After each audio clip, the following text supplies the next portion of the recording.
할렐루야. 이 자리에 나와서 예배드리는 우리 모든 성도님들과 또 가정에서 영상으로 예배드리는 모든 분들, 아침 이른 시간부터 지금 이 저녁 시간까지 너무나 수고 많으셨고요. 이제 마지막 예배니까 마지막 힘을 다해서 우리가 온 마음과 뜻과 정성 다해서 주님 앞에 이 예배를 올려드리고, 여러분 큰 은혜 받고 또 힘있게 일주일을 승리하는 삶 살기 되기를 예수 그리스도 이름으로 축원드립니다. 10월이면은 늘 어김없이 종교개혁 주간이 다가오게 됩니다.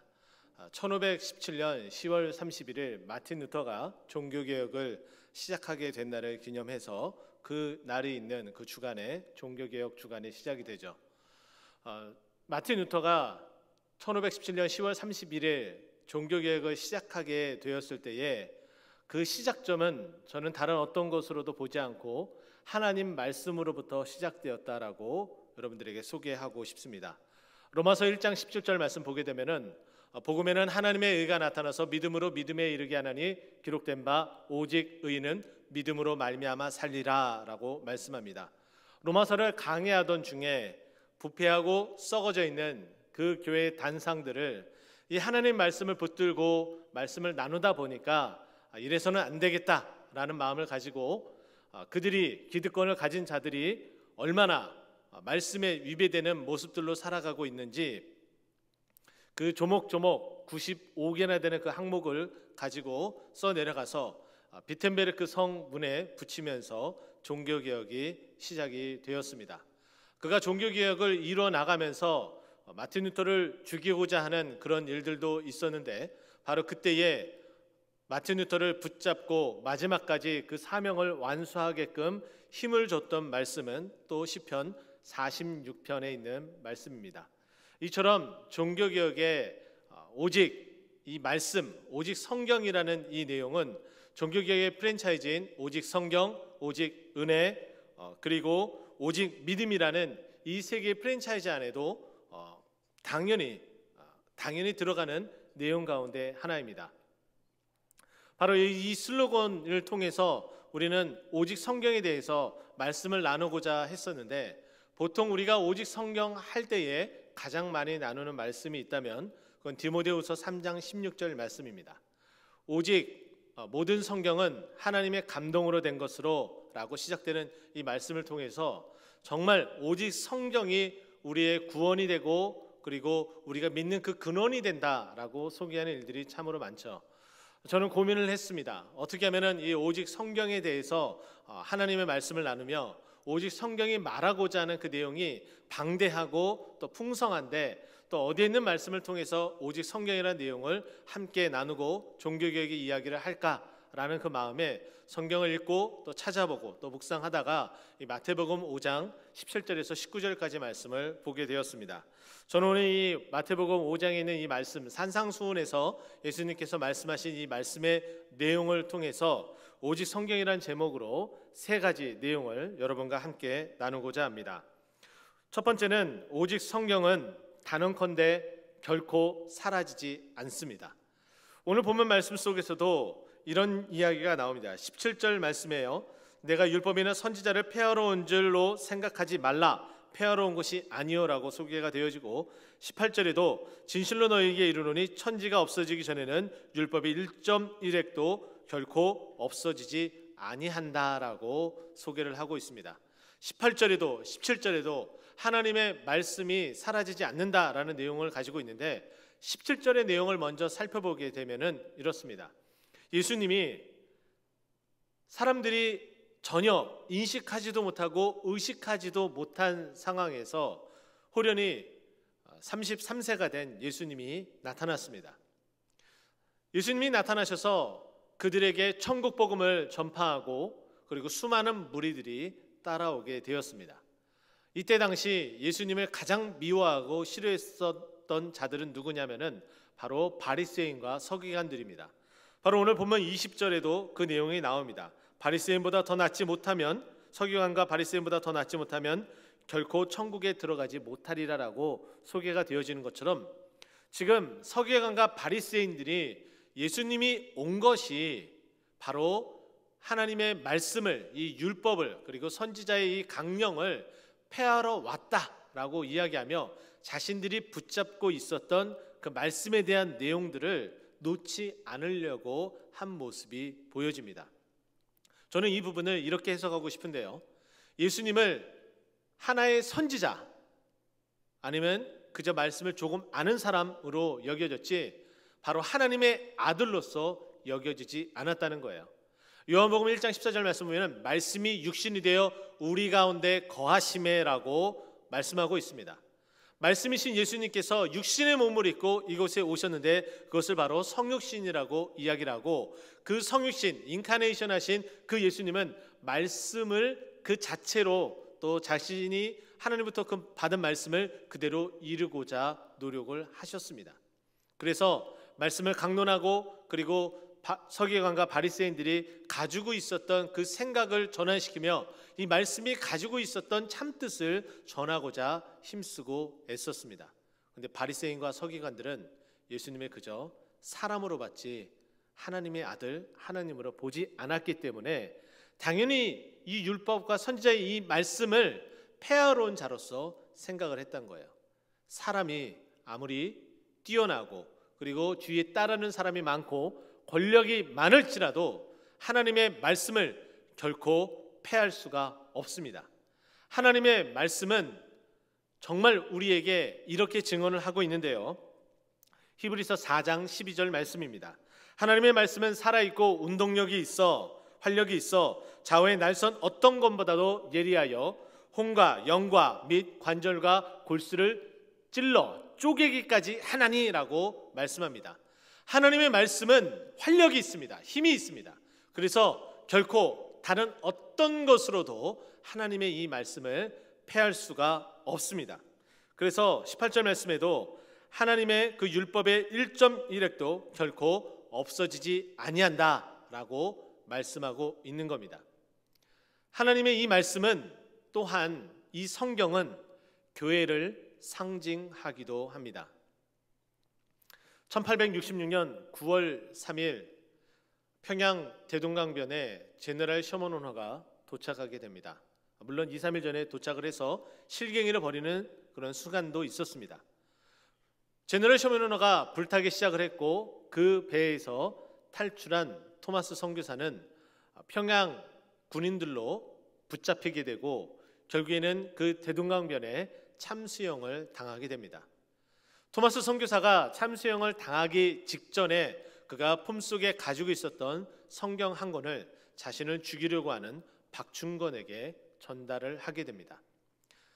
1866년에 일어났던 이 일이 무려 33년이 지나고 나서 1899년에 이 박충건이라는 사람이 마포 3열 사무엘 마펫 바로 그 선교사에게 찾아가서 통회하고 자복하고 회개하고 하나님의 일꾼으로 거듭나게 되어 평안도의 안주교회의 영수, 지금으로 말하면 안수집사 혹은 장로로 표현하는데 영수로서 교회의 참된 일꾼으로 자라가게 되었습니다. 이 박충건이라는 사람이 말씀을 전해준 토마스 선교사를 죽인 사람이었는데 어떻게 교회의 참된 일꾼으로 거듭났을까요?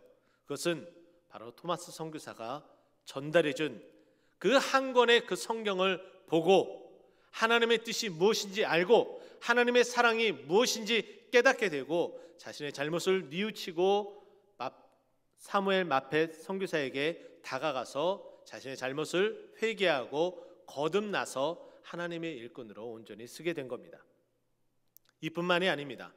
그 제너럴 셔먼운허가 바로 불타고 있을 때에 토마스 선교사가 이 조선 땅에 주고자 했었던 성경 500권이 있었습니다. 그 500여 권을 불타면 안 되니까 죄다 집어던지기 시작을 했죠. 그 대동강변에 흩어져 있었던 그 성경을 주운 사람 가운데 당시 12세였었던 최칠양이라는 어린 소년이 있었습니다. 이 소년이 이 성경책을 들고서 이 평안성의 관리였었던 바로 박영식이라는 사람에게 이 성경을 전달해 줍니다. 이 박영식이라는 사람은 이 성경이 어떤 용도로 쓰여졌냐면은 이때 당시에 종이가 굉장히 귀했기 때문에 이 성경책을 한 장 한 장 아주 곱게 찢어서 자기 방 안에 벽에 벽지로 사용을 했습니다.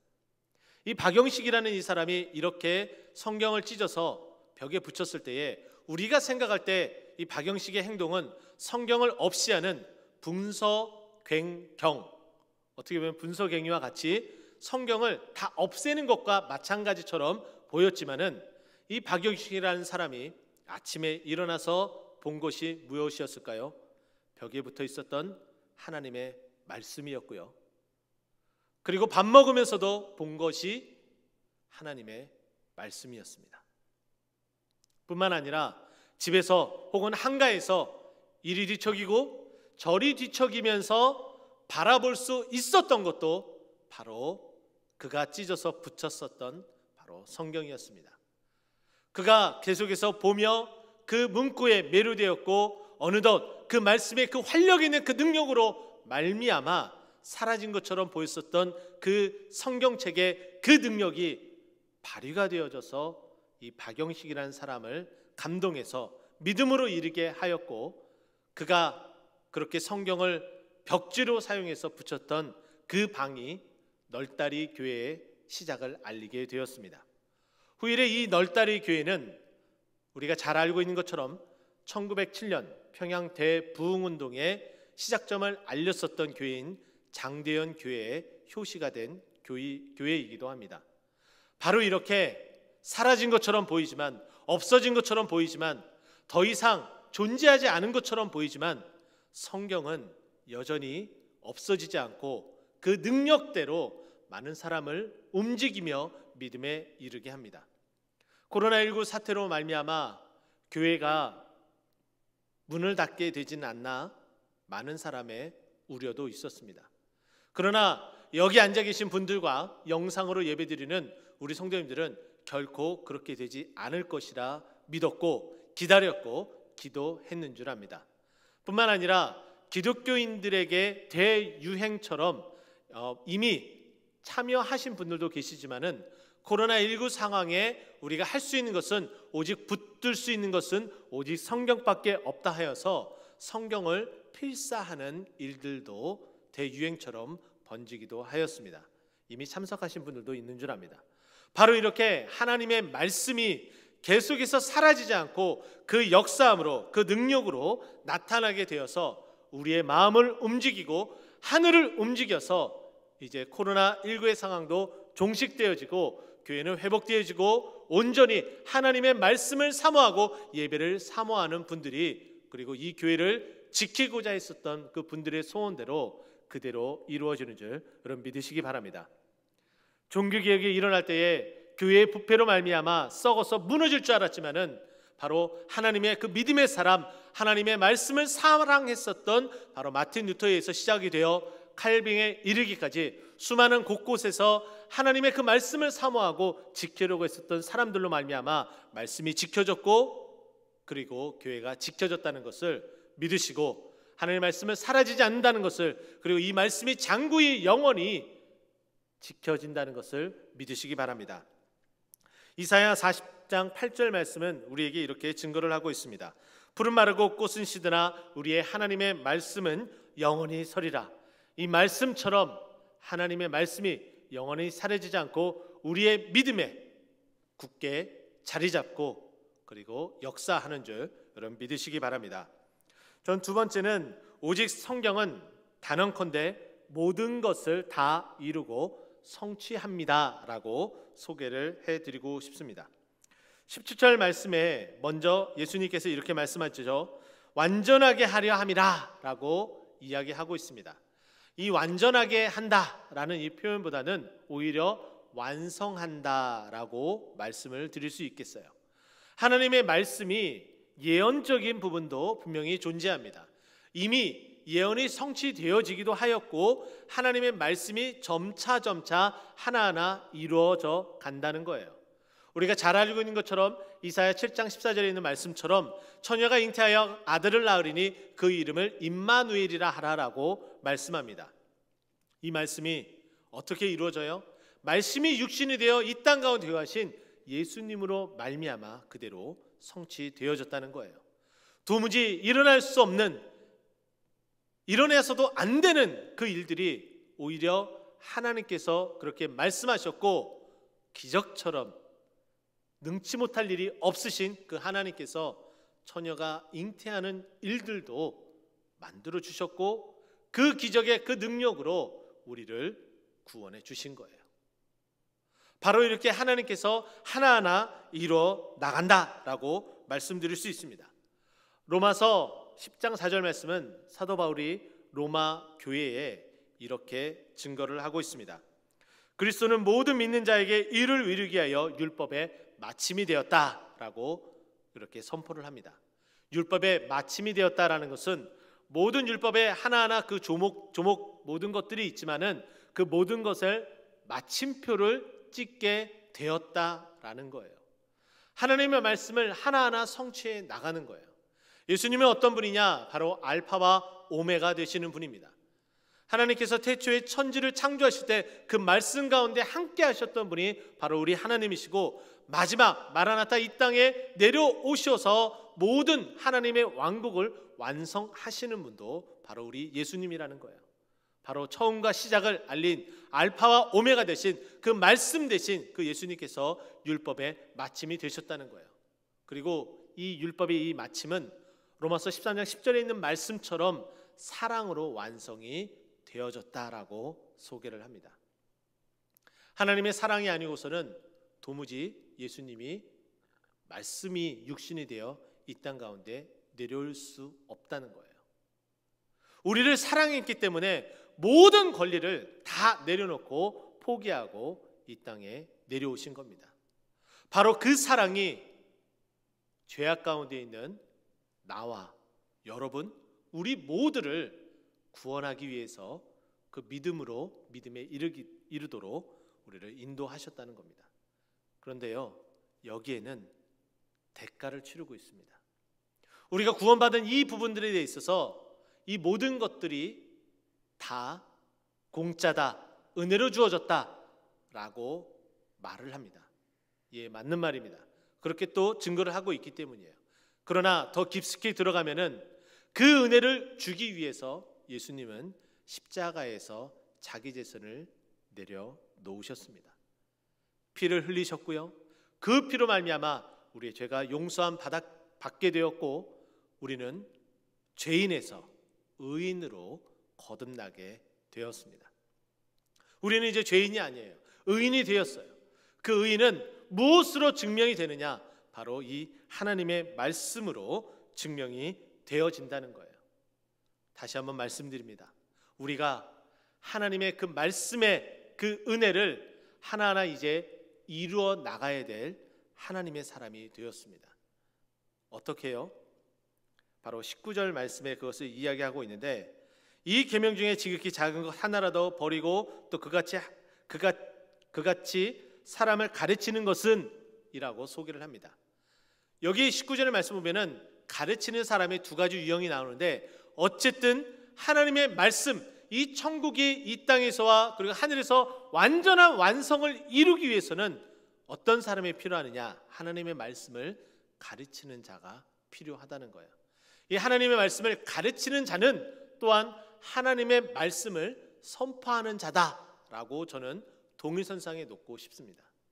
우리 교회가 그 일을 참 잘하고 있습니다. 이전까지도 참 잘했습니다. 그러나 앞으로는 더 잘해야 됩니다. 왜냐하면 그 사명을, 그 교회의 그 사명을 우리에게 전해 주셨기 때문입니다. 아직도 이 지역 그리고 우리 주위에는 구원받지 못한 자들이 너무나 많이 있습니다.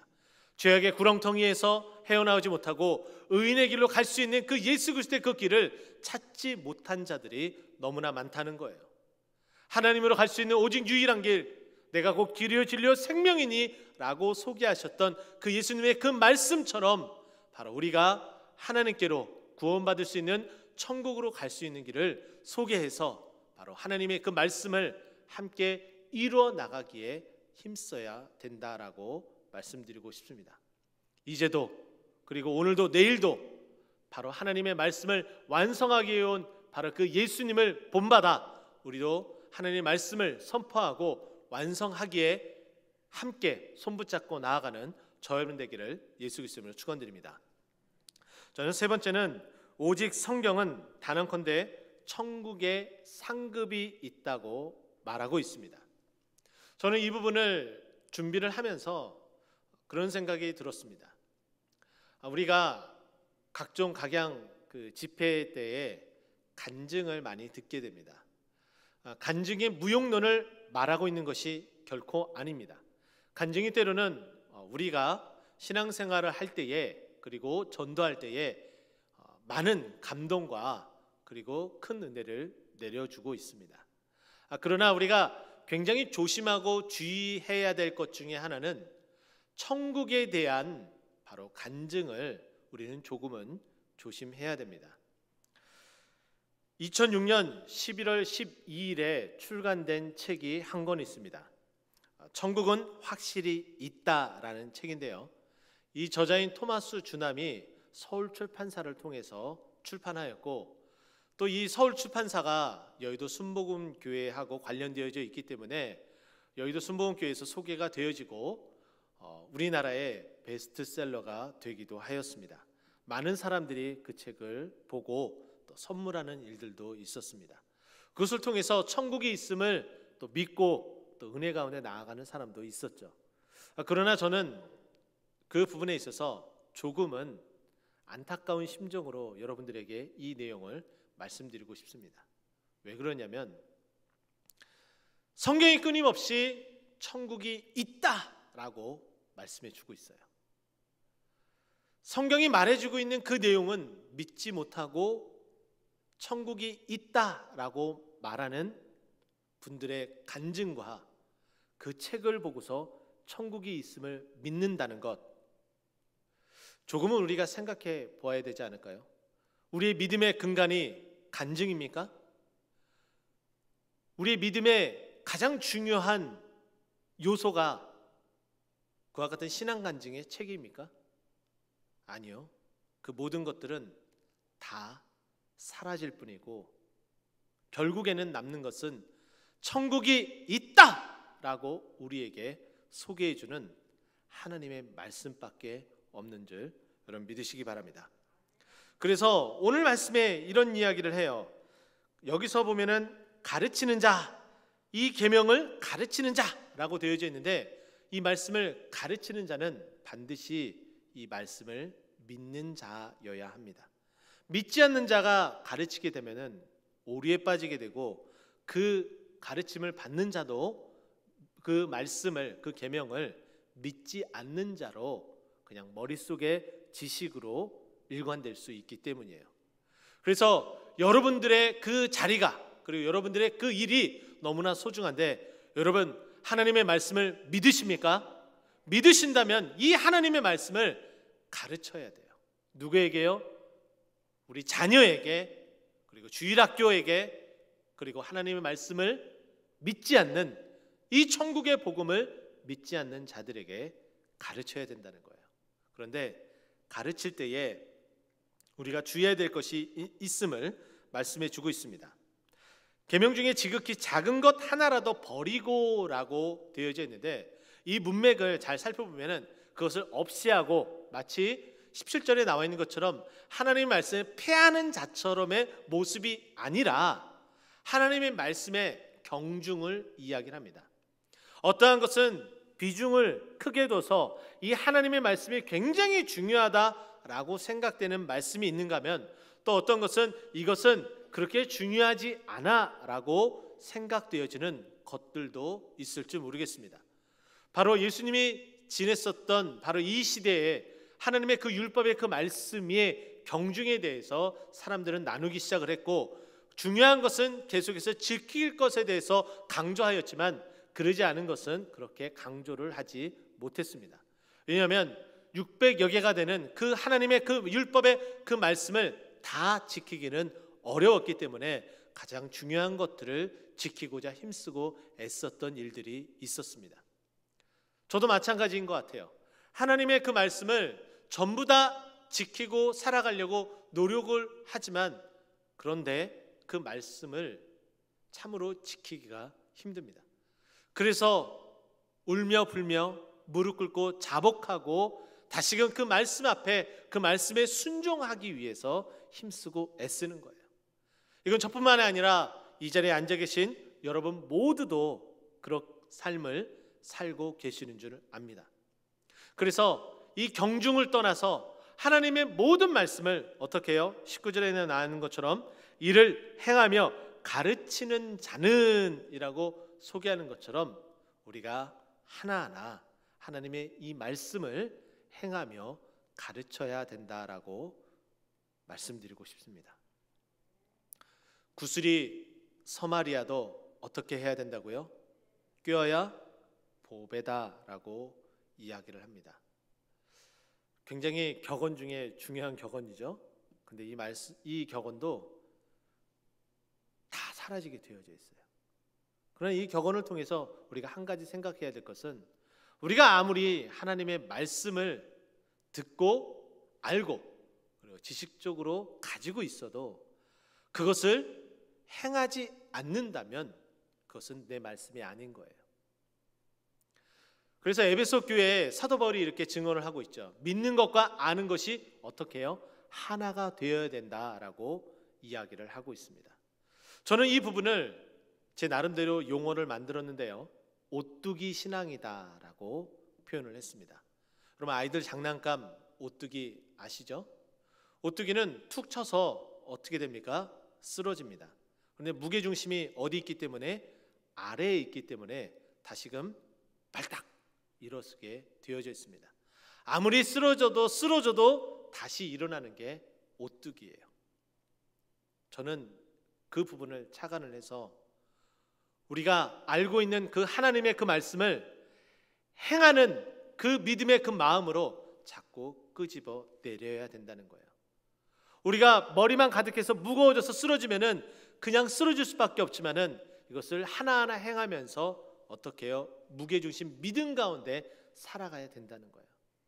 그렇게 될 때에 어떻게 된다고요? 우리는 쓰러질지언정 완전히 거꾸러지지 않는다는 거예요. 다시 말씀으로 일어설 수 있는 거예요. 어떻게 해요? 예수의 이름으로 하나님의 그 말씀으로 그 힘의 능력으로 다시금 일어나서 말씀을 폐허려고 우리를 쓰러뜨리려고 하는 사단의 괴계를 물리치고 일어설 수 있다는 겁니다. 또 한 가지 우리가 정말 주의해야 될 것은 천국을 증거를 할 때에 마치 내가 경험하고 아니면 혹은 그 증언을 간증을 하는 분의 그 천국만을 생각해서는 결코 안 된다는 거예요. 우리에게 천국을 증언할 때에 하나님의 말씀을 증언하면서 조심해야 될 그 모습을 사도 바울은 우리에게 보여주었습니다. 고린도후서 12장 2절 말씀인데요. 내가 그리스도 안에서 있는 한 사람을 아노니 그는 14년 전에 셋째 하늘에 이끌려 간 자라라고 소개를 합니다. 여기서 한 사람을 안다라고 이야기할 때 이 한 사람이 바로 사도 바울 자신을 이야기한다라고 대부분의 성경학자가 이야기를 합니다. 그런데 굳이 사도 바울은 자기 자신이 14년 전에 그와 같은 셋째 하늘에 다녀왔다라고 그 경험을 말하고 있지 않습니다. 뭐라고 이야기하냐면 그리스도 안에 있는 한 사람을 알고 있습니다. 그 사람의 이야기한 것에 의하면 그래서 어느 누구도 도드라지게 나타나지 않게끔 만들고 있는 거예요. 천국에 다녀왔다? 그래서 그 이야기를 간증한다? 그럼 그 사람이 굉장한 믿음의 우상처럼 떠받칠 수 있는 거예요. 사도 바울은 그것을 염려하고 우려했습니다. 그러면서 그 사람이 주가 되어야 되는 것이 아니라 그 천국이 주가 되어야 되고 하나님의 말씀이 주가 되어야 된다라는 생각을 가졌던 거죠. 그래서 자기 자신을 하나님의 말씀을 뒤로 감추고 그 천국을 증언을 하였고 그 소식을 들었던 고린도 교회는 또한 도전이 되었습니다. 성경에 찾아보게 되면 천국에 대한 많은 이야기들이 있습니다. 다른 간증 그리고 신앙 서적에 말하고 있는 그런 천국, 그 천국보다 성경이 말하고 있는, 오직 성경이 증언하고 있는 그 천국을 더욱더 사모하는 저와 여러분 되길 예수 그리스도로 축원드립니다. 이제 말씀을 정리하고자 합니다. 오직 성경, 종교개혁이 일어나고 우리의 믿음이 근간이 되어진 솔라 스크립투라, 오직 성경, 이 성경은 결코 사라지지 아니하고 말씀한 것을 그대로 다 이루고 성취하시며, 그리고 천국이 이때 하나님의 그 말씀을 행하며 전하는 자, 가르치는 자에게 큰 상급이 있음을 믿고 그 믿음대로 행하며 오직 성경의 그 말씀을 신앙의 근간으로 삼는 저와 여러분 되길 예수 그리스도로 축원드립니다. 기도하겠습니다.